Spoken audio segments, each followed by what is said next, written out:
নবান্নের দিনে। তৈরি হয় নতুন চালের পিঠে, ক্ষীর, পায়েস।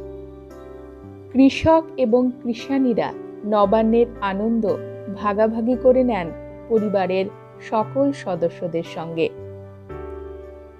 আমাদের এই বাংলায় কোনো কোনো অঞ্চলে নবান্নে বাড়ির জামাইকে নিমন্ত্রণ করে খাওয়ানো হয়।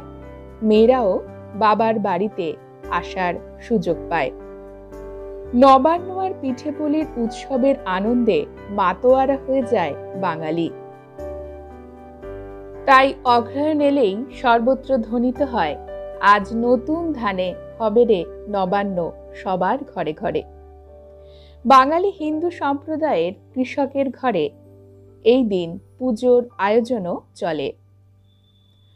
নবান্ন শব্দের অর্থ নতুন অন্ন। নবান্ন বাঙালি